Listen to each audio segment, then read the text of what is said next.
Good morning, dear students. Welcome back to my YouTube channel. तो RRB JEE civil engineering. तो आज हम लोग देखेंगे लेक्चर 3 हाईवे इंजीनियरिंग। तो हाईवे इंजीनियरिंग में हम लोग देखेंगे आपका नेक्स्ट लास्ट क्लास जहाँ तक खत्म किया था उसके बाद हम लोग देखेंगे। तो highway engineering already lecture 1-2 upload कर दिया। तो आप लोग मेरा यूट्यूब चैनल विजिट कर सकते हो। अगर आपको मेरा ये लेक्चर अच्छा लगे तो आप लोग मेरा यूट्यूब चैनल को सब्सक्राइब भी कर सकते हो, ठीक है, और शेयर भी कर सकते हो और लाइक कमेंट कर सकते हो, ठीक है। तो आपके दोस्तों के साथ शेयर करिए और अगर अच्छा लगा तो आप लोग सब्सक्राइब भी कर सकते हो। तो आज हम लोग देखेंगे हाईवे इंजीनियरिंग के लेक्चर 3। तो उसमें से क्वेश्चन भी सॉल्व करेंगे। लेक्चर 2 में ऑलरेडी मैंने डिस्कस किया था और क्वेश्चन भी सॉल्व कराया था। तो अभी देखेंगे हम लोग आज लेक्चर 3 देखते हैं, ठीक है। चलिए हम लोग देखते हैं लेक्चर 3 में। तो इसके लिए मैं जो नोट्स यूज़ कर रहा हूँ एसी इंजीनियरिंग एकेडमी का नोट्स यूज़ कर रहा हूँ। एसी इंजीनियर्स एकेडमी का नोट्स यूज़ कर रहा हूँ। तो आप लोगों को नेट पे अवेलेबल मिल जाएगा। तो चलिए हम लोग देखते हैं आज का जो लेक्चर है वो क्या रहने वाला है। आज हम लोग क्या सीखेंगे, उसके बाद क्या कॉन्सेप्ट देखेंगे, उसके बाद हम लोग क्वेश्चन भी लगाएंगे, ठीक है। तो लास्ट क्लास में हम लोगों ने फ्रिक्शन के बारे में देखा था। फ्रिक्शन क्या होता है, लॉन्ग डिस्टेंस फ्रिक्शन। तो लॉन्ग डिस्टेंस फ्रिक्शन में हम लोगों ने देखा था एसएसटी है। तो आपका लॉन्ग डिस्टेंस फ्रिक्शन में क्या रहता है, 0.35 से फ्रिक्शन क्या रहता है, 0.35 से 0.45 तक। अगर आप लोगों के पास हॉरिजॉन्टल कर्व है तो हॉरिजॉन्टल कर्वेचर में लेटरल फ्रिक्शन क्या होता है, लेटरल फ्रिक्शन क्या होता है। तो उस टाइम हम लोगों ने क्या देखा था, लेटरल फ्रिक्शन 0.15 देखा था। तो आज हम लोग देखेंगे उसका नेक्स्ट में क्या बोला गया है। तो अगर आप लोगों का प्रॉपर और कुछ मैंने डिस्कस किया था, जैसे अगर स्मूथ टायर है तो फ्रिक्शन फैक्टर ज़्यादा रहेगा न्यू टायर से। अगर न्यू टायर उसमें थ्रेड रहता है तो आपने देखा होगा न्यू टायर में इतना फ्रिक्शन नहीं होता है, लो फ्रिक्शन होता है, ठीक है। और स्मूथ अगर टायर जो थ्रेड है वो चला गया है, वो स्मूथ हो गया है, तो इसमें फ्रिक्शन ज़्यादा काम करेगा, ठीक है। तो अभी हम लोग नेक्स्ट देखते हैं long distance coefficient of friction है as per IRC. Pavement unevenness क्या होता है, ठीक है। तो measured by unevenness index using unevenness indicator. तो आपका जो रोड के ऊपर जो अनइवननेस है, जो अनडुलेशन है, जैसे मान लीजिए रोड फ्लैट होना चाहिए, तो कभी कभी हम लोग देखते हैं रोड में ऐसे ऐसे अनडुलेशन जो खाली आंखों से नहीं आता है, बट आप जब गाड़ी से जब जाते हो तो हाईवे पर ऐसा इस टाइप के छोटा छोटा अनडुलेट होता है। तो आपका जो गाड़ी है जब स्पीड में रहता है तब आपको हल्का हल्का फील होता है, ठीक है। तो उसको बोला जाता है अनइवननेस, ठीक है। जहाँ पर रोड अच्छे से फिनिशिंग नहीं हुआ उस पर थोड़ा सा आप लोगों को ज़्यादा नहीं माइन्यूट अनडुलेशन फील होगा। जब आपका व्हीकल जब स्पीड में रहता है 60 70 80 किलोमीटर स्पीड में रहता है, किलोमीटर पर आवर की स्पीड में रहता है, तो आपको हल्का फील होता है। तो उसको क्या करते हैं, अनइवननेस इंडिकेटर बोलता है। Which the cumulative vertical undulation of the pavement surface per unit horizontal length of road. Centimetre में यूज होता है, पर 1 किलोमीटर में कितना वर्टिकल अंडुलेशन है वही मैंने बोला। यहाँ पर मान लीजिए ये जो अंडुलेशन है मैंने बड़ा करके दिखा रहा हूँ। तो ये जो अंडुलेशन है ये कितना है वर्टिकल, ठीक है, 1 सेंटीमीटर में है। मान लीजिए यहाँ पर है कुछ 2 सेंटीमीटर, इस पार्ट में निकला आपको 2.5 सेंटीमीटर, यहाँ पर किसी जगह पर मिला है 1 सेंटीमीटर। तो ऐसा करके हम लोग मेजर करेंगे कितना 1 किलोमीटर डिस्टेंस का। तो 1 किलोमीटर में जितना भी सेंटीमीटर में वर्टिकल अंडुलेशन है उसको ऐड करते हैं। तो 1 किलोमीटर में मान लीजिए आपको टोटल आया है ऐसे 2.5 2 1 3 सेंटीमीटर, फिर आया है 2 सेंटीमीटर। तो ऐसा करके 8-10 रीडिंग आ गया है 1 किलोमीटर में, ठीक है। तो जितना आया है इसको सबको ऐड करेंगे। मान लीजिए यहाँ पर 10 सेंटीमीटर आ गया डिवाइडेड बाई 1 किलोमीटर, तो 10 सेंटीमीटर पर पर किलोमीटर। तो आपका एंडुलेशन कितना हो गया। तो आपका जो वर्टिकल अंडुलेशन और जो अनइवननेस बोला जाता है, जो इंजीनियरिंग नेम है वो अनइवननेस बोला जाता है, वो कितना हो गया 10 सेंटीमीटर। कितने में 1 किलोमीटर रोड पे 10 सेंटीमीटर ये हो गया, ठीक है। तो आशा करता हूँ आप लोगों को समझ में आ गया होगा मैं क्या बोलना चाहता हूँ। जस्ट एक बेसिक चीज है, एक वर्टिकल अंडुलेशन होता है, ठीक है। एक वर्टिकल अंडुलेशन, तो वर्टिकल अंडुलेशन जितना भी अंडुलेशन है 1 किलोमीटर में आप सबको एक साथ, जैसे क्यूमुलेटिव बोला गया, एक साथ में ऐड करेंगे, क्यों हम करेंगे। उसके बाद जो आएगा ये हॉराइजॉन्टल लेंथ पे, मैं हॉराइजॉन्टली बोल रहा हूँ, हॉराइजॉन्टल रोड पे लॉन्गिट्यूडिनली बोल रहा हूँ, और लैटरल डायरेक्शन में नहीं बोल रहा हूँ, लॉन्गिट्यूडिनली बोल रहा हूँ। मान लीजिए 1 किलोमीटर रोड पे आपको 10 सेंटीमीटर का अंडुलेशन दिखाई दे रहा है, ये सब कुछ प्लस करने के बाद, ठीक है। तो नेशनल हाईवे पे इतना आप लोगों को अंडुलेशन नहीं दिखेगा, ठीक है। तो नेशनल कभी कभी होता है, ज़्यादा नहीं होता है। तो उस टाइप का आपको ऐसा ही अप्रोच रहना चाहिए। इस टाइप से गेट में भी क्वेश्चन पूछ गया था, तो आप लोगों को याद होना चाहिए कॉन्सेप्ट क्या है। तो जितना भी आप लोग ऐसे ड्राइंग बना के दे सकते हैं, ठीक है। तो ड्राइंग आपके पास रह सकता है, 1 किलोमीटर का ड्राइंग दे देगा, उसके बाद 1 किलोमीटर में बोला देगा, एक किलोमीटर बोल के इसमें बोल देगा हर पार्ट में इतना इतना सेंटीमीटर का हो है। तो आपको क्या करना है, आपको जस्ट हम करके उसके बाद 1 किलोमीटर डिवाइडेड बाई किलोमीटर पे करना है। तो यूनिट क्या हो जाएगा, सेंटीमीटर पे होता है, आप लोग याद रखेंगे। 1 किलोमीटर पे काउंटिंग होता है। तो आपका जो गुड पेवमेंट होता है, गुड रोड, हम लोग अच्छा गुड क्वालिटी क्वालिटी का रोड बोलते हैं, इसमें 150 सेंटीमीटर से ज़्यादा नहीं होना चाहिए। जो अंडुलेशन है 150 से ज़्यादा नहीं होना चाहिए पर किलोमीटर पे, मतलब 1 किलोमीटर रोड पे 150 सेंटीमीटर तक ही परमिसिबल है। तो 250 सेंटीमीटर पर kilometre is satisfactory for design speed of 100 kilometre. अगर रोड का, हाईवे का, नेशनल हाईवे का स्पीड है 100 किलोमीटर, ठीक है, तो उस रूट में आपको पर किलोमीटर पे 250 सेंटीमीटर तक ही अलाउ है। पर किलोमीटर रोड पे 250 सेंटीमीटर तक ही आपका अनइवननेस और अंडुलेशन अलाउ है, उसके बाद अलाउ नहीं होता है। अगर वैल्यू ग्रेटर देन 320 सेंटीमीटर, अगर आपका जो अनइवननेस है वो 320 सेंटीमीटर है, 1 किलोमीटर ये रोड है, 1 किलोमीटर रोड पे आपको 320 सेंटीमीटर, तो is very uncommon table even at speed above 55 kilometre. तो अगर आपका व्हीकल का स्पीड 55 से ज़्यादा है तो ये अनकंफर्टेबल फील कराएगा आप लोगों को, ठीक है। तो ये आप लोगों को याद होना चाहिए, बेसिक दो बातें हैं, इससे कभी कभी छोटा क्वेश्चन आ जाता है स्टेट के एग्जाम में, आपका आरआरबी एग्जाम हो गया, एसएससी एग्जाम हो गया, तो बेसिक क्वेश्चन हो ही सकता है। अगर आपका व्हीकल का स्पीड अबव 55 के आसपास हो जाए और आपका अनइवननेस अगर 320 सेंटीमीटर है तो आपको अनकॉमन फील होगा, ठीक है, वेरी अनकम्फर्टेबल जर्नी होगा। तो आप लोगों को वो याद होना चाहिए। अभी हम लोग नेक्स्ट एक पार्ट में देखते क्या है। तो इम्पोर्टेंट इंस्ट्रक्शन में हम लोग देखते हैं अभी वो क्या है।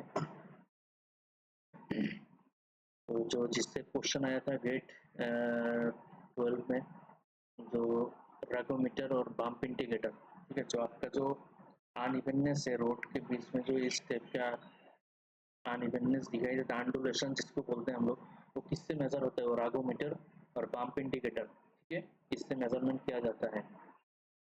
देन हम लोग देखते हैं नेक्स्ट, ये इंस्ट्रूमेंट क्या है, इंस्ट्रूमेंट का नेम क्वेश्चन पूछा गया था 2012 में, तो आप लोग याद रखेंगे। ये जो स्टेट के एग्जाम में वही क्वेश्चन आ सकता है, unevenness using which instrument major unevenness, ठीक है। तो आप लोगों का ऑप्शन रहेगा एबीसी, आप लोगों को देखना है बम्प इंडिकेटर है तो, या फिर रागोमीटर हो तो आप लोग इसको टिक करेंगे, ठीक है। नेक्स्ट हम लोग देखते हैं कैम्बर क्या होता है, कैम्बर और क्रॉस स्लोप, ठीक है, कैम्बर और क्रॉस स्लोप। तो उसका फंक्शन क्या है, to drain off the rain water from the road surface. तो एक कैम्बर क्या है, ये आपका रोड है, ठीक है, तो इसका हम लोग बोलते हैं क्रॉस स्लोप या फिर कैम्बर बोला जाता है। इसका काम क्या होता है, या रोड के ऊपर से जितना भी पानी, आप लोगों ने देखा होगा रोड इस टाइप का रहता है, ठीक है, उसके बाद ये इस साइड में ड्रेन वगैरह रहता है।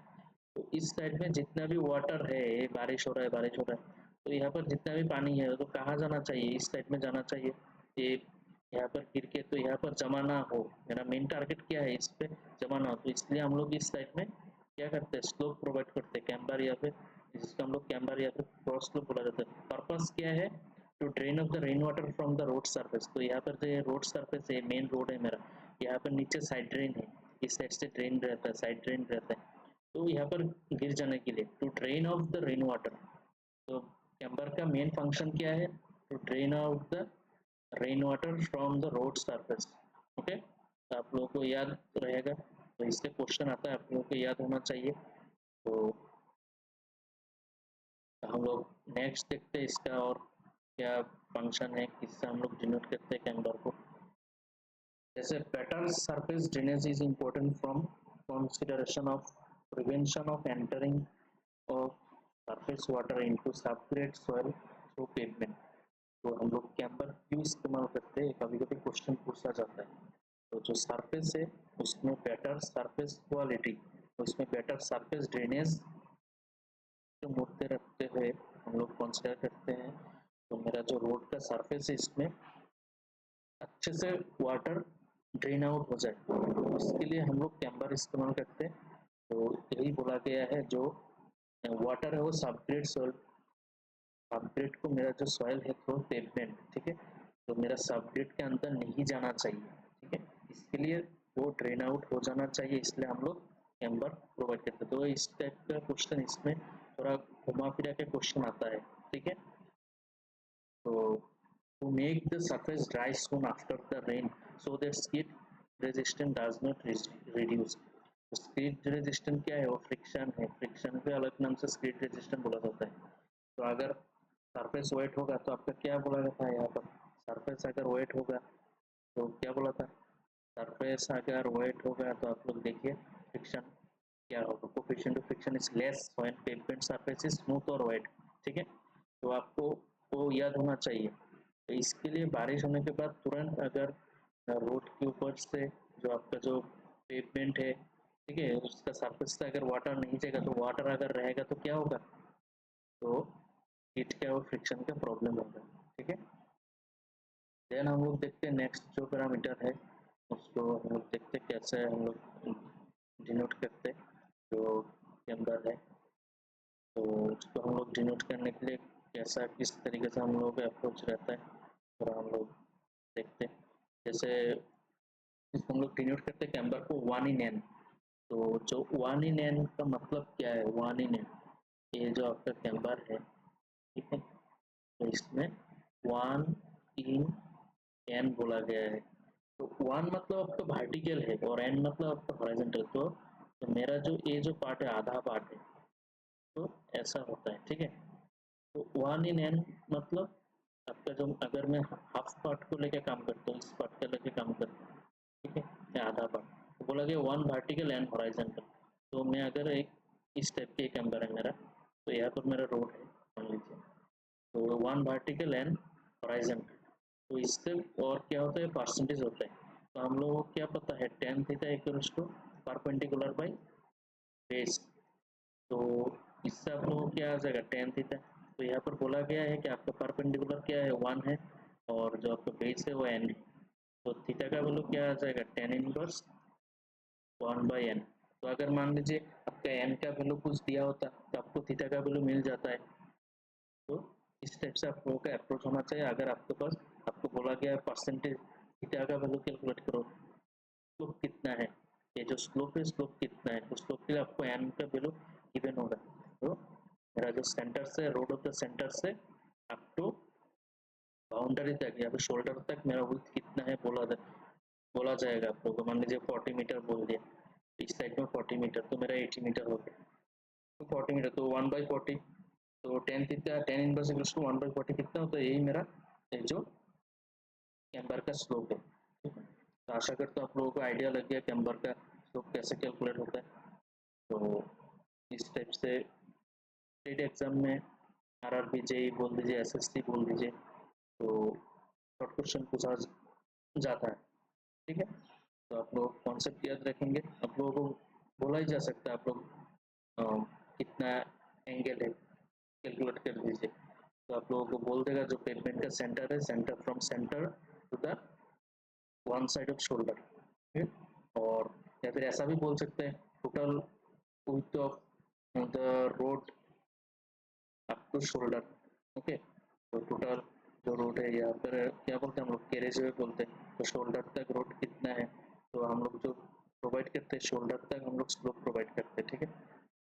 शोल्डर तक प्रोवाइड करते हैं। तो शोल्डर तक प्रोवाइड करने के लिए कितना होता है, तो इस टाइप का होता है। ये मेरा कैरेज वे रहता है, तो ये मेरा कैम्बर मैंने प्रोवाइड कर दिया।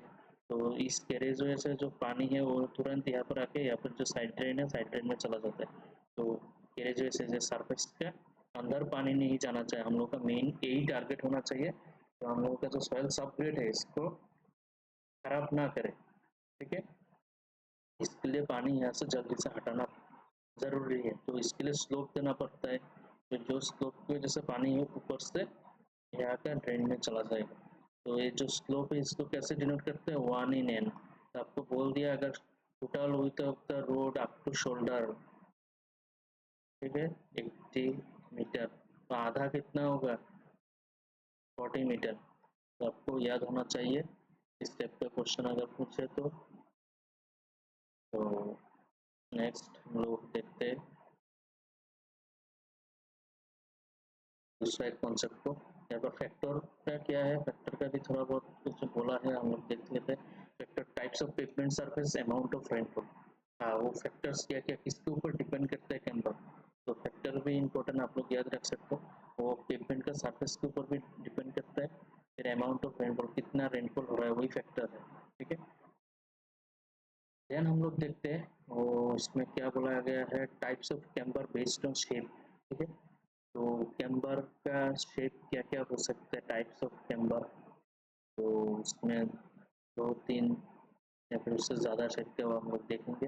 अगर पैराबोलिक शेप का है तो पैराबोलिक शेप, पैराबोलिक मतलब इस शेप का अगर आपके पास कैम्बर है, और इलिप्टिक शेप का, तो इसमें जो बोला जाता है टोटल विड्थ, तो यहाँ पर जो बोला है जो इक्वेशन है y equals to 2x² by mw, ठीक है।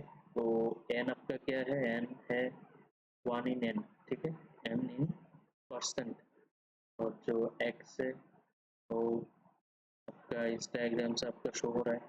तो यहाँ पर जो अलाइनमेंट दिया है इसको ये लोग 1/n से जाना जाता है, कितना परसेंट है स्केल, ठीक है। तो 1 अगर आपका वर्टिकल हो गया, n हॉरिजॉन्टल, तो n सबको मिल जाएगा। देन आपका इसका मेरिट क्या है, अगर पैराबोलिक शेप का रहेगा तो आपका camber profile will be flat at the middle, okay, middle पे फ्लैट रहता है, इस पार्ट पे फ्लैट रहता है, and stiffer towards the edge.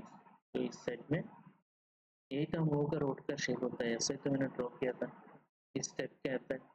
तो जो मिडल पार्ट है क्या रहता है, फ्लैट रहता है, और बाकी दो साइड क्या रहता है, स्टिफ रहता है। तो इसमें तो हम लोग 1/n प्रोवाइड कर देते हैं। तो 1/n मतलब क्या, वर्टिकल 1, हॉरिजॉन्टल में n रहता है, ठीक है। तो आशा करता हूँ आप लोगों को समझ में आ रहा है तो मैं क्या बोलना चाहता हूँ। तो अगर आप लोगों को अच्छा लगे तो आप लोग मेरा चैनल को सब्सक्राइब करिए। और आप लोग बोल भी सकते हो आप लोगों को कौन सा लेक्चर चाहिए सिविल इंजीनियरिंग में, कौन सा पहले चाहिए, कौन सा आप लोग कॉन्सेप्ट सीखना चाहते हो, ठीक है। तो उस हिसाब से मैं आगे लेके आऊँगा।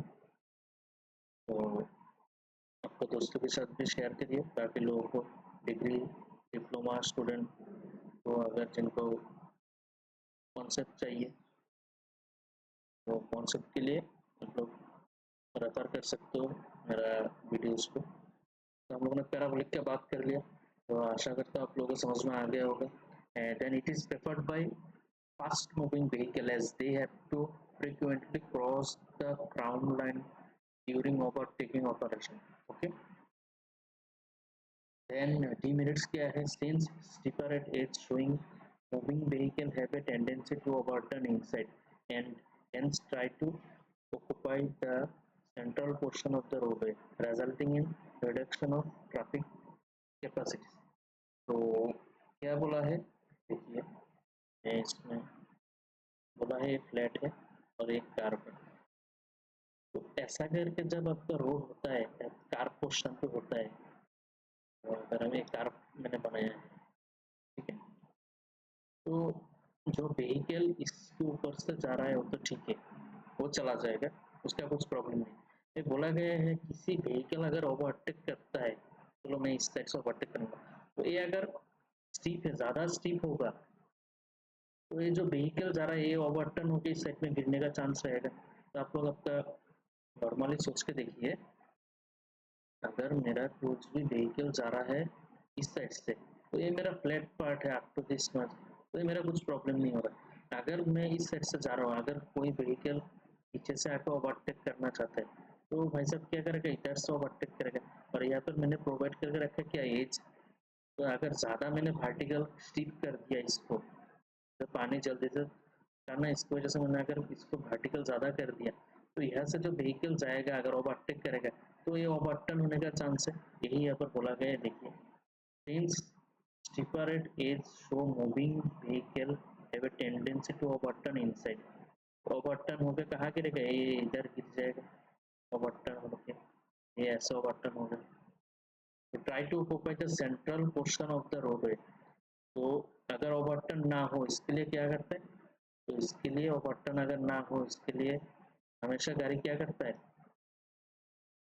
कहाँ से जाता है, तो ऑलवेज सब लोग प्रेफर करते हैं क्या,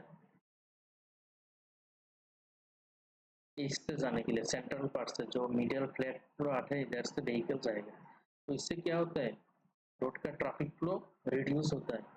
तो एक एक करके गाड़ी जाएगा, इधर से एक जा रहा है, इधर से एक जा रहा है, पीछे से एक जा रहा है, ओवरटेक करने का कुछ चांस नहीं है। तो जिससे होता है क्या, ट्रैफिक फ्लो रिड्यूस होता है, ठीक है, रिडक्शन ऑफ ट्रैफिक कैपेसिटीज और ट्रैफिक फ्लो। देन अगर पैराबोलिक हम लोग यूज करते हैं तो इस टाइप के प्रॉब्लम हो सकता है। और यहाँ पर मैंने एक चीज बोल देता हूँ, यहाँ पर जो एक्स इन्होंने जो मेंशन किया है, तो एक्स का क्या होता है, अप टू जिस पार्ट तक ये फ्लैट बोला गया है, तो फ्लैट का भाग से ये जो लास्ट पार्ट है इसको एक्स दिया है, ठीक है।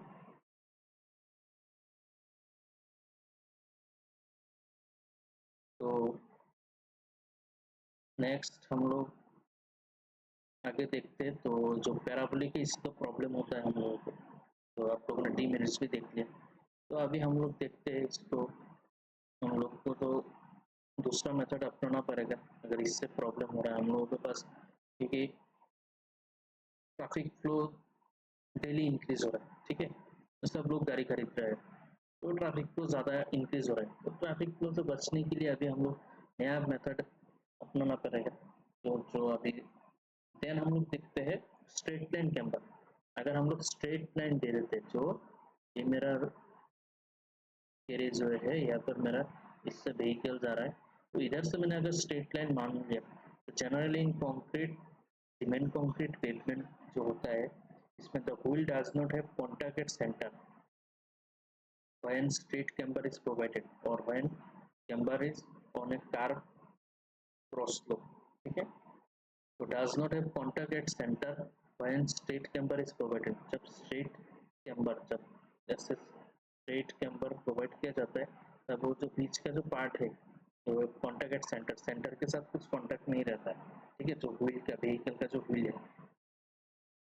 तो इसका मेरिट क्या है, uniform cross slope on either side of centre and comfortable for slow moving vehicle.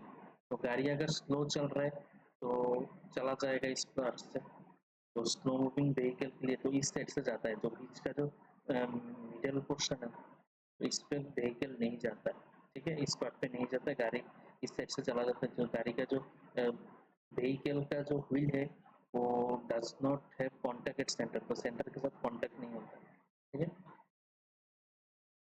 यही बोला है इस पार्ट में, अगर स्ट्रेट लाइन कैम्बर होता है, तो स्ट्रेट लाइन कैम्बर का क्या है, फॉर्मूला क्या है, W/2N। तो W क्या है, width of the road, then N क्या है, 1/n, ठीक है। तो 1 अगर हॉरिजॉन्टल हो गया, N क्या होगा, वर्टिकल होगा, अरे 1 अगर वर्टिकल है तो vertical 1 and N horizontal, 1 vertical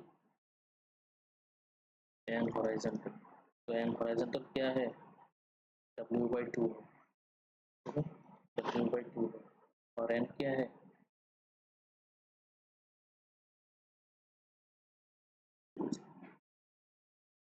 N है उसका कितना स्लोप है, ठीक है। तो W/2N होता है फॉर्मूला, और इसका डिमेरिट क्या है? डिस्कम्फर्ट और फास्ट मूविंग व्हीकल। अगर कोई व्हीकल अगर फास्ट मूव करते हैं तो इनको प्रॉब्लम है। which have a tendency to overtake slow moving vehicle by crossing the center line, which is a sharp point। तो जो उन्होंने देखा ये जो पॉइंट है शार्प पॉइंट है, तो स्लो मूविंग व्हीकल तो आराम से चल जाता है। अगर कोई फास्ट मूविंग व्हीकल क्रॉस करना चाहता है तो ये जो शार्प पॉइंट की वजह से तो इनको जार्क फील होता है, एक फटक से जार्क फील होगा।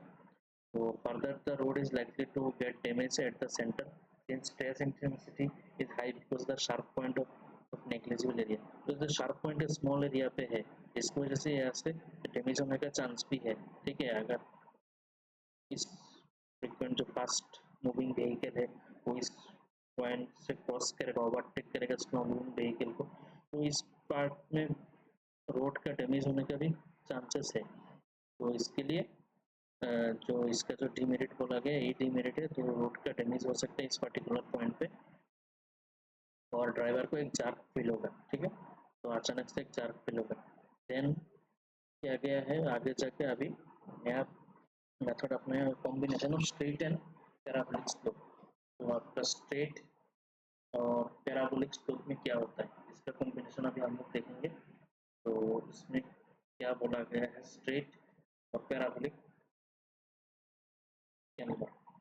So this is a particular useful to increase the area of contact of the wheel and thus decrease the contact state pressure in case of animal drawn vehicle with steel tire occupying different lateral position of the vehicle।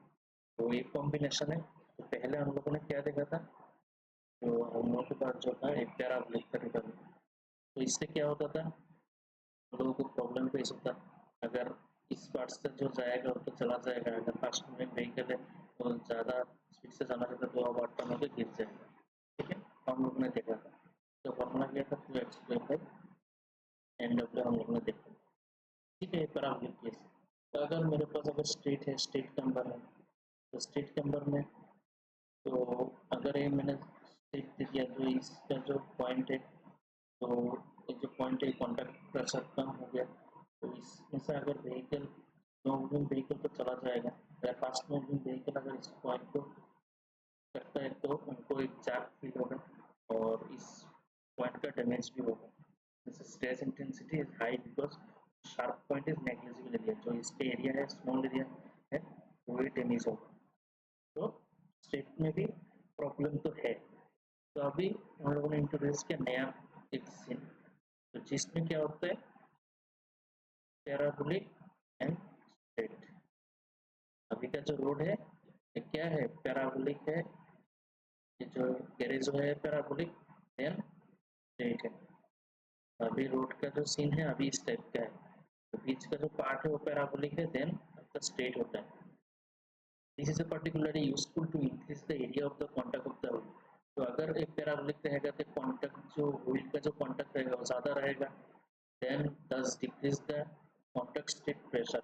तो यहाँ पर अगर wheel का area increase ज़्यादा होगा तो pressure क्या होगा, decrease the contact state pressure in case of animal drawn vehicle while steel tire occupying different lateral position of the pavement। ठीक है, तो हम लोगों ने अभी कॉम्बिनेशन यूज करते हैं।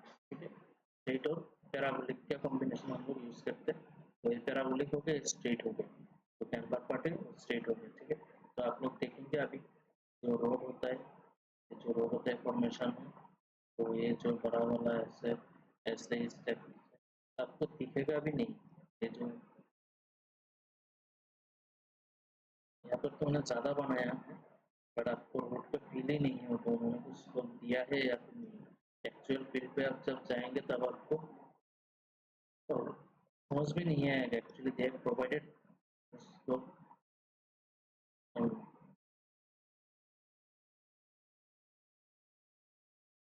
तो अभी हम लोग देखते हैं नेक्स्ट एक कॉन्सेप्ट, तो जिसमें क्या होता है उसके बाद हम लोग थोड़ा क्वेश्चन का प्रैक्टिस करेंगे जैसा हम लोग हर सब्जेक्ट में करते हैं। तो आप लोग मेरा प्रीवियस लेक्चर भी देख सकते हो हाईवे का, और RRB JEE का मैथमेटिक्स का भी मैंने लेक्चर ऑलरेडी अपलोड कर दिया, तो उसका भी आप लोग देख सकते हो। देन हम लोग देखते हैं जो कॉम्बिनेशन रोड हम लोगों ने बनाया है तो उसका क्या मेरिट्स है। It is a positive point of both parabolic and straight numbers that is comfortable for both slow and fast moving vehicle and less damage to the road। हो गया ना हम लोगों को प्रॉब्लम सॉल्व।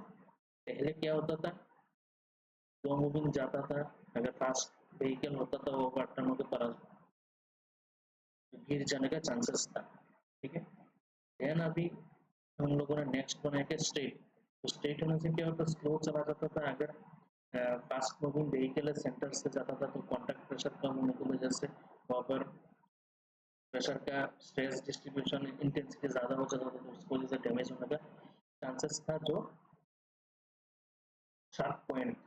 ठीक है, स्ट्रेट पे तो हम लोगों ने ये बनाया कि पैराबोलिक और straight combination.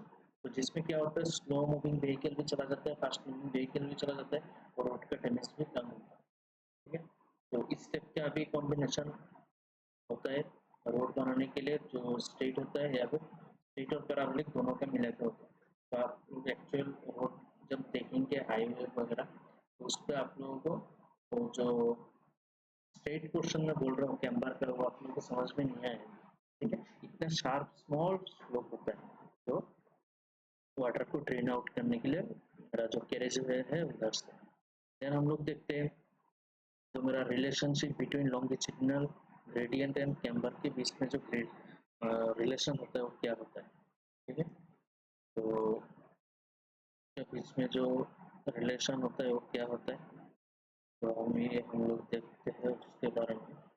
For better drainage and smooth flow of traffic, the camber of the road should be approximately equal to half of longitudinal gradient। ठीक है, तो आपका जो कैम्बर बोला गया है सी, तो क्या होना चाहिए, half of the longitudinal gradient. तो लॉन्गिट्यूडिनल ग्रेडियंट का कितना होना चाहिए, हाफ होना चाहिए जो कैम्बर है। ठीक है, तो ये ओवरऑल क्या लिखा है, जी इक्वल्स टू 2c। ठीक है, तो आप लोग याद रखेंगे जो लॉन्गिट्यूडिनल ग्रेडियंट और कैम्बर के बीच में क्या रिलेशन है। तो उसके बाद नेक्स्ट हम लोग देखते हैं recommended value of camber for different types of road surface. तो different types of road surface के लिए यहाँ पर दिया गया range of camber in areas of rainfall range. अगर आपका लाइट रेनफॉल है और हेवी रेनफॉल है उस केस में आपका क्या होगा। अगर मान लीजिए आपका जो रोड का सरफेस है वो सीमेंट कंक्रीट है और हाई टाइप बिटुमिनस सरफेस है, आपका जो रोड है कंक्रीट रोड है, उसमें अगर उस एरिया पे पर्टिकुलर एरिया पे अगर रेनफॉल ज़्यादा होता है तो उस केस में आप क्या करेंगे, 1/50 यूज़ करेंगे। तो 1/50 इसका करके देखिए आप 2% आता है। तो कैसे किया कैलकुलेशन, तो टेन थीटा इक्वल्स टू 1/50। ठीक है, थीटा क्या होता है, टेन इनवर्स 1/50। तो करने के बाद क्या आएगा, आपको थीटा का वैल्यू 2% मिलेगा। ठीक है, तो ऐसा करके इन्होंने जो परसेंटेज में वैल्यू है तो स्लोप है वो भी प्रोवाइड किया है। तो आप एक बार अच्छे से उसको देखिए, आप स्लोप कितना है वो भी आप लोगों को मिल जाएगा। तो हर एक पॉइंट का स्लोप कितने हैं वो भी आप लोगों को पता चल जाएगा अगर आप लोग थीटा के हिसाब से करेंगे तो उसके बाद आप लोगों को जैसे कि टेन इनवर्स, ठीक है, तो टेन इनवर्स 1/50 है, तो स्लोप कितना है वो भी आप लोगों को मिल जाएगा। देन आपका दूसरा एक देखता हूँ, टेन इनवर्स अगर कितना है तो थीटा टेन इनवर्स, तो 1/60 जब करेंगे तो आपका कितना आता है। ठीक है,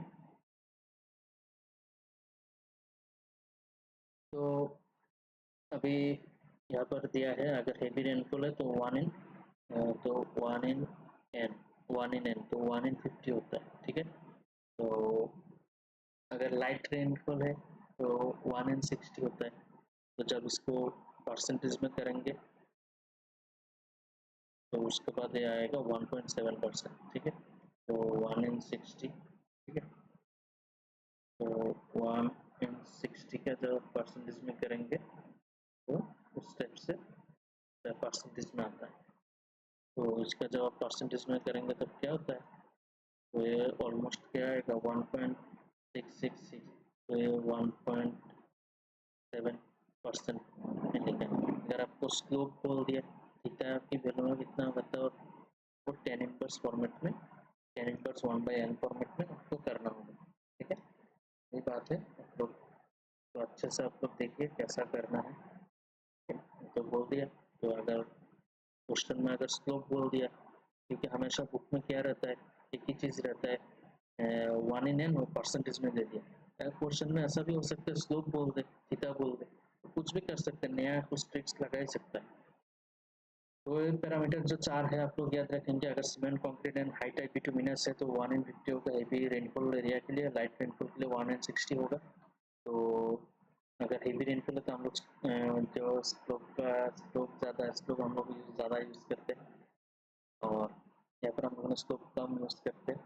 तो थिन बिटुमिन जो सरफेस है, अगर बिटुमिन सरफेस है तो 1/40 यूज़ करते हैं, अगर लाइट है तो 1/50 हम लोग यूज़ करते हैं। Then WBM water bound macadam, अगर ग्रेवल और ग्रेवल का है तो 1/33, यहाँ पर हम लोग 3% यूज़ करते हैं, 2.5% यूज़ करते हैं। अगर 8 थ्रोट है तो हम लोग 1/25 4%, और उसके बाद 1/33%। आप लोग याद कैसे रखेंगे, ऐसे मान लीजिए यहाँ पर हेवी और लाइट रहेगा, और आपको ये नाम तो याद होना चाहिए, cement concrete, high type bituminous, thin bituminous surface, WBM, gravel, arc gravel. तो 2, 2.5, 3%, 4% ऐसे डाल देंगे। ठीक है, उसके बाद यहाँ पर 4 होगा, उसके बाद यहाँ पर 3 डाल दीजिए, 2.5, 2, 2, फिर 1.7। तो ऐसे ऊपर से आके फिर इधर से ऐसे जाइए, तो आप लोगों को देखिए एक बार में याद हो जाएगा। तो 2.5, 3%, 4%, 3%, 2.5 to 1.7। ठीक है, तो एक याद रखने का तरीका है। तो अगर आप लोग इसको भी याद रखना चाहते हो तो रख सकते, नहीं तो इससे भी आप कैलकुलेट कर सकते हो। तो superior the road later the camber. ठीक है, सुपीरियर द रोड, जितना रोड अच्छा होगा इतना कैम्बर कम होगा। अगर आप रोड को पूरा कंफर्टेबल बनाना चाहते हो तो क्या होगा, कैम्बर जितना कम होगा, कैम्बर कम होगा, फ्लैटर द कैम्बर, इतना फ्लैट होगा। ठीक है, तो लेट में क्वेश्चन आया था। तो width of pavement of carriage way क्या होता है, maximum width of vehicle as per IRC। तो जो width of pavement of carriage way हम लोगों ने देखा था इस टाइप से। तो ये मेरा कैरेज वे है, उसके बाद अगर थोड़ा जाता हूँ, ये मेरा शोल्डर हो गया। तो ये जो कैरेज वे है इसका width of pavement of carriage वे, जहाँ पर आपका बिटुमिन सरफेस रहता है उसको हम लोग कैरेज वे बोलते हैं। तो इसी तरीके से इतना ही होता है, जहाँ पर बिटुमिन सरफेस रहता है वही हम लोगों का कैरेज वे रहता है। तो जो मैक्सिमम विड्थ ऑफ व्हीकल रहता है एज पर IRC 2.44 मीटर रहता है। क्या आप लोग याद रखेंगे, मैक्सिमम विड्थ ऑफ व्हीकल क्या होता है, then the number of lanes depend on. तो नंबर ऑफ लेन किसके ऊपर डिपेंड करता है, तो ये जो नंबर ऑफ लेन किसके ऊपर डिपेंड करता है, वो predicted traffic volume and traffic capacity of each lane. तो प्रेडिक्टेड ट्रैफिक वॉल्यूम और ट्रैफिक कैपेसिटी ईच लेन। ठीक है, तो ये दो पैरामीटर के ऊपर डिपेंड करता है नंबर ऑफ लेन कितना होना चाहिए, और मैक्सिमम विड्थ ऑफ व्हीकल क्या है, वो 2.44 मीटर है। ठीक है, एंड विड्थ ऑफ कैरेज वे, तो बहुत इंपॉर्टेंट चीज़ है विड्थ ऑफ कैरेज वे क्या होता है। तो सिंगल लेन का क्या होता है 3.75 फॉर ऑल रोड। तो जो आपका सिंगल लेन रोड है, सिंगल लेन रोड है इसका विड्थ क्या होता है 3.75 मीटर। अगर 2 lane road without raised curve, तो ये 2 लेन रोड है, ये बीच में से कुछ भी कार्व प्रोवाइड नहीं किया। ठीक है, बीच में से कुछ भी कार्व प्रोवाइड नहीं किया इन्होंने, तो उस टाइप में क्या होता है, तो 7 होगा। ठीक है, 2 लेन विदाउट रेस्ड कर्व, तो इसमें से कुछ भी कार्व प्रोवाइड नहीं किया, तो टोटल कितना होगा 7 मीटर। तो एक रूट का, सिंगल रूट का कितना होता है 3.75, 3.75। तो 2 लेन रोड अगर रेस्ड कर्व है, तो बीच में से ऐसे 2 लेन रोड है, तो बीच में से इन्होंने क्या बोला, कार प्रोवाइड किया, तो कार वे प्रोवाइड किया, तो कितना हो जाएगा 7.5। 7.5 तो आप माइनस करिए, एक रूट का अगर 3.75 है तो इंटू 2, तो दो रूट का कितना होगा, तो 3.75 करके अगर एक रूट का है तो 7.5 होता है, ठीक है। और अगर 7 है, कार प्रोवाइड नहीं किया, तो कितना होगा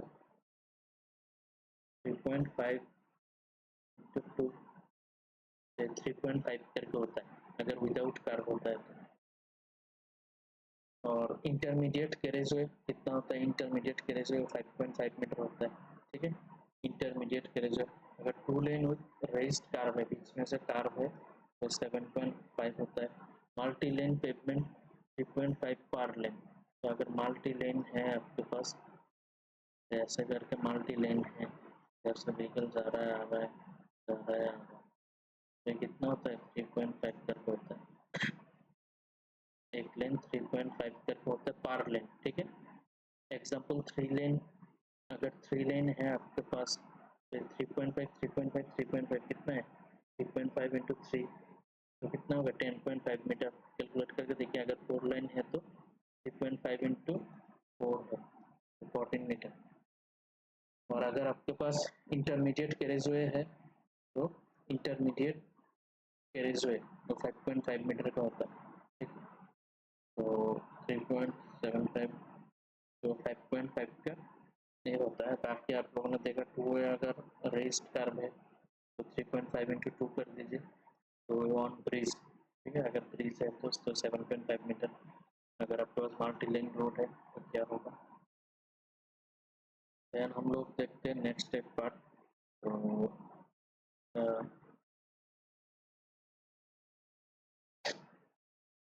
तो आशा करता हूँ आप लोगों को समझ में आ रहा है मेरा लेक्चर। तो अगर समझ में आता है तो लाइक शेयर कमेंट और सब्सक्राइब करिए मेरा चैनल को। तो आगे जाकर मैं सिविल इंजीनियरिंग का बाकी भी सब्जेक्ट लेके आऊँगा और मुझे भी थोड़ा मोटिवेशन मिलेगा।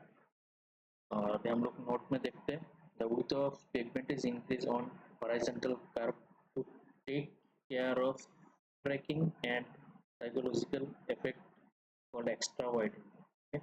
आपका जो हॉरिजॉन्टल कर्व पे ये जो रोड का विड्थ है ये इंक्रीज होता है। एक्चुअली कर्व है इस टाइप का, एक्चुअल जो अगर मान लीजिए सिंगल लेन रोड है तो 3.75, ठीक है।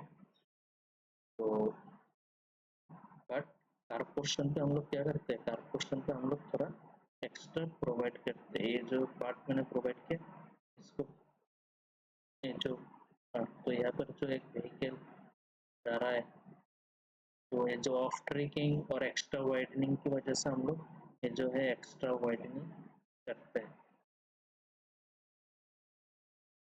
एक्स्ट्रा वाइडनिंग के लिए हम लोग प्रोवाइड करते हैं, और ये जो प्रोवाइड करते हैं इस साइड में ऑफ ट्रैकिंग का मोड रखते हैं। तो अगर आपका हॉरिजॉन्टल कार पर रोड है तो उस टाइम हम लोग कार पोर्शन पे तो पेवमेंट पे होते हम लोग ज़्यादा रखते हैं, ठीक है। तो ये जो पार्ट है इसको हम लोग 3.7 पे, और बाकी जो एक ऑफ ट्रैकिंग के लिए और एक एक्स्ट्रा वाइडनिंग हम लोग प्रोवाइड करते हैं। तो आप लोग याद रखेंगे इस पार्ट को। देन हम लोग देखते हैं नेक्स्ट एक पार्ट को, तो जिसमें हम लोग देखेंगे ट्रैफिक सेपरेशन और मीडियंस। तो ट्रैफिक सेपरेशन क्या होता है, और मेन फंक्शन है to prevent head on collision, ठीक है। तो हेड ऑन कोलिशन अगर नहीं तो इसकी देखते हुए क्या क्या है, ट्रैफिक सेपरेशन और मीडियन प्रोवाइड किया जाता है। तो आईआरसी द्वारा जो रिकमेंड किया है, minimum desirable width of 5 metre for median of rural highway, और एन लॉन्ग ब्रिजेस अगर है तो it may be up to 1.2 metre, ठीक है। तो मीडियन है, तो to prevent head on collision, अगर दो व्हीकल आ रहा है दो साइड से, तो हेड ऑन कोलिशन रोकने के लिए आईआरसी द्वारा 5 metre for median of minimum desirable width, या कितना दिया है 5 मीटर दिया गया है for median of rural highway और एन लॉन्ग ब्रिज अगर ब्रिज में है तो 1.2 मीटर दिया गया है। देन है रोड मार्जिन, तो रोड मार्जिन में क्या आता है, शोल्डर होता है। Service emergency line also act as service lane for vehicle that have broken down. तो शोल्डर में क्या होता है, रोड मार्जिन, जो रोड मार्जिन होता है, रोड मार्जिन में आप लोग देखेंगे तो शोल्डर प्रोवाइड किया जाता है, ठीक है। तो ऐसे बड़ा बड़ा हाईवे है, हाईवे पे, तो ये तो मेरा हाईवे हो गया, ऐसे मान लीजिए ये मेरा हाईवे है, ठीक है। तो इस साइड से थोड़ा सा रोड खाली छोड़ा जाता है। तो इस जगह पर कौन रुकता है, इस जगह पर जो ट्रक ड्राइवर्स है वो लोग, अगर गाड़ी किसी का खराब हो गया है या फिर रेस्ट करने के लिए रुकते हैं। जो पार्ट है इसको हम लोग क्या बोलते हैं, शोल्डर बोलते हैं, ठीक है।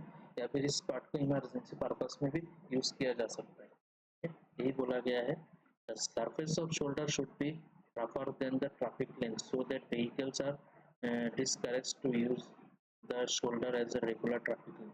तो जो शोल्डर है, शोल्डर को थोड़ा क्या बनाते हैं, तो रफ बनाते हैं। इसको जैसे फ्लैट बनाया जाता है, इसको रफ बनाया जाता है, क्योंकि नहीं तो ये लोग भी इसको यूज ना करके इस पार्ट को यूज ना करके इसको यूज करेगा ज़्यादा। ये बेसिकली इमरजेंसी पर्पस के लिए, या फिर अगर कोई व्हीकल खराब हो जाता है उस टाइम पे यूज किया जाता है। तो इसके लिए इस पार्ट को रबर बनाया जाता है, traffic lane, so that the vehicle are is correct to use the shoulder as a regular traffic lane.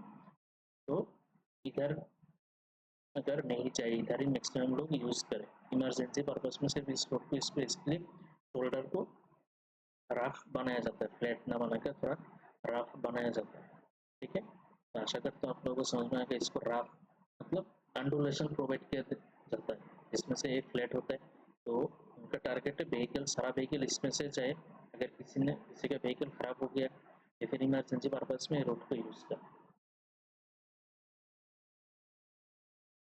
तो अभी हम लोग नेक्स्ट क्या है उसको देखते हैं।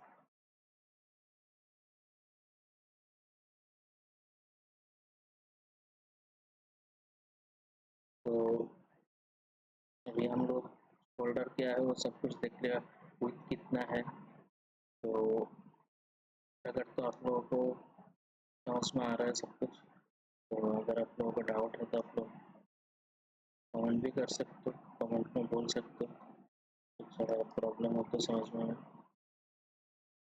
देन हम लोग देखते हैं नेक्स्ट एक पार्ट को। शोल्डर हम लोगों ने देख लिया। अभी फॉर्मेशन विथ देखते क्या होता है। तो फॉर्मेशन विथ उसमें हम लोग देखेंगे।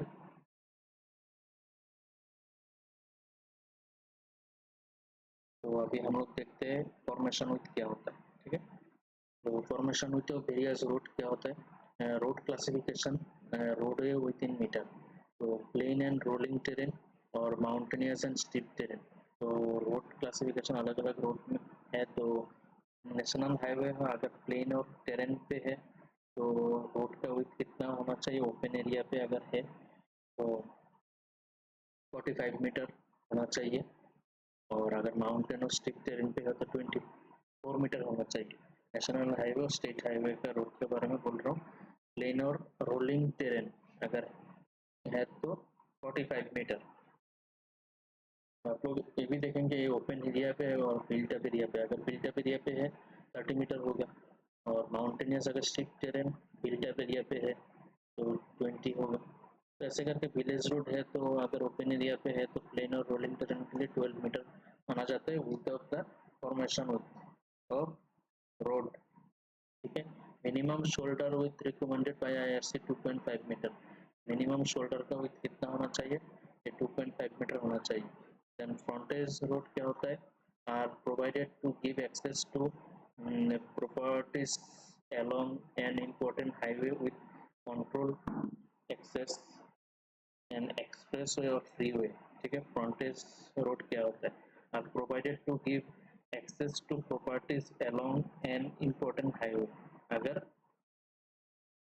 हाईवे के साइड में इंपॉर्टेंट प्रॉपर्टीज है, ठीक है, तो उनको एक्सेस देने के लिए, जो इम्पोर्टेंट हाईवे होता है उनको कंट्रोल करने के लिए एक्सेस के लिए, तो एक्सेस एक्सप्रेसवे और फ्रीवे, ठीक है, कंट्रोल एक्सेस एक्सप्रेसवे और फ्रीवे देन होता है आपका ड्राइवे के होता है connect the highway with commercial establishments like fuel station and service station. तो आप लोग ये बड़ा बड़ा जो नेशनल हाईवे इसमें आप लोग देख सकते हो जिस टाइप का फीचर्स प्रोवाइड किया गया है। तो नेशनल हाईवे का साइड में फ्यूल स्टेशन वगैरह को कनेक्ट कर दिया गया है। मान लीजिए यहाँ पर आपका रोड है, तो रोड से तो आगे जाके जैसे आप लोग देखे होंगे यहाँ पर फ्यूल स्टेशन है या फिर यहाँ पर रेस्टोरेंट है, तो इसको जो ड्राइव है इसके साथ जाके लोग यूज़ कर पाएंगे इसको।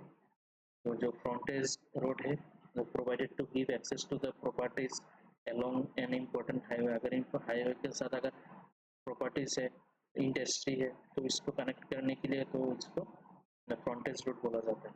तो इस टाइप से कनेक्शन प्रोवाइड किया जाता है हाईवे के साथ, ठीक है। तो आप लोग देखे होंगे हाईवे के साथ में तो हवा वगैरह रहता है, तो उसको कनेक्ट करने के लिए ऐसे रोड बनाया जाता है या फिर हाईवे के ऊपर ही रहता है दुकान वगैरह, ठीक है।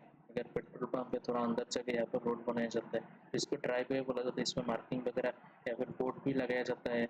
आगे जाके 200 मीटर आगे जाके आपका पेट्रोल पंप है, ठीक है। देन गार्ड्रेल क्या होता है, an embankment height is more than 3 metre, ठीक है। तो अगर साइड में अगर एम्बैंकमेंट प्रोवाइड किया है तो जिसका हाइट 3 मीटर से भी बड़ा है तो गार्ड्रेल हो गया, ठीक है। तो विथ ऑफ रोड वे और फॉर्मेशन, तो फॉर्मेशन विथ क्या होता है, carriageway width including separators plus shoulder. तो जो टोटल रोड वे कितना होता है width of the roadway, आप लोग याद रखेंगे carriageway width including separator plus shoulder. Then होता है it is the top width of highway embankment और bottom width of highway cutting excluding side drain, ठीक है। जो top width of highway embankment है तो क्या बोला जाता है, top width of highway embankment, bottom width of highway cutting excluding side train. तो जो है आपका कैरेज वे है, देन आपका क्या हम लोगों ने प्रोवाइड किया था शोल्डर। तो आपको डिस्टेंस क्या होता है विथ ऑफ रोड वे, ठीक है, एक्सक्लूडिंग साइड ट्रेन। तो यहाँ पर जो साइड ट्रेन है, साइड ट्रेन को एक्सक्लूड करके जो होता है वही आपका रोड वे होता है, जिसपे कैरेज वे आता है प्लस इंक्लूडिंग सेपरेटर। तो जो सेपरेटर रहता है प्लस शोल्डर भी रहता है, शोल्डर है। Then right of way area of land required for the road along its alignment. The width of this acquired land is known as land width. तो shoulder के बाद भी जो area of land required for road along its alignment, तो alignment जब किया जाता है तब शोल्डर के बाद भी अगर इन फ्यूचर अगर ये जो रोड है 2 वे 3 वे बनेगा, इसके लिए जो अलाइनमेंट किया जाता है हाईवे अलाइनमेंट के टाइम कंसिडर किया जाता है, जहाँ पर मार्किंग किया जाता है तो रोड ऑफ वे होता है, ठीक है। तो रोड ऑफ वे है, इसका क्या होता है, formation width plus road margin और road length. And right of way और रोड लेंथ क्या होता है, formation width plus road margin. Then building activities are to be disallowed up to the building line, okay.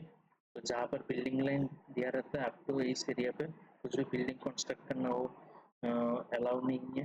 तो building line with sufficient setback from road boundary, तो road boundary से दूर होता है यहाँ पर ही बिल्डिंग आप कंस्ट्रक्ट कर सकते हो।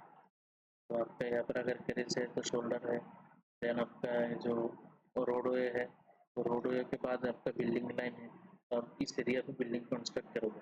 तो building activities formation width plus road margin, ठीक है। तो building activities are to be disallowed up to building line with sufficient setback from road boundary. In addition to this, it is desirable to exercise control on the nature of building up to control line. तो normal land width required for NH and state highway, तो normal जो land required कितना land रहता है 45 metre, हम लोगों ने पहले भी देखा है। तो नेशनल हाईवे स्टेट हाईवे के लिए कितना रोड चाहिए, 45 मीटर चाहिए, ठीक है। 45 मीटर चाहिए होता है, 45 मीटर होता है, ठीक है। जो नॉर्मल लैंड विथ होता है। देन हम लोग देखेंगे maximum land width required for NH और स्टेट हाईवे 60 मीटर होता है। Then corresponding distance between building lines is 80 meter between control lines is 150 metre.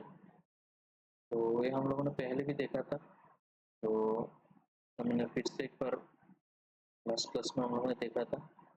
तो जो आपको जो फॉर्मेशन हुई थी और रोड वे है वो कितना है, कैरेज वे प्लस शोल्डर, वो हम लोग क्या बोलते हैं, फॉर्मेशन बोलते हैं। तो राइट ऑफ वे क्या होता है, राइट ऑफ वे में क्या होता है, carriage way shoulder plus road margin, ये राइट ऑफ वे होता है, और लैंड विड्थ और रोड लाइन होता है।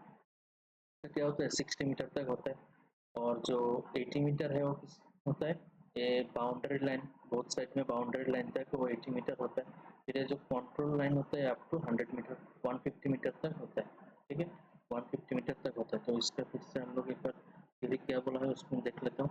Maximum land width requires for NHN, तो जिसमें क्या आता है, formation width plus shoulder plus road margin, ठीक है।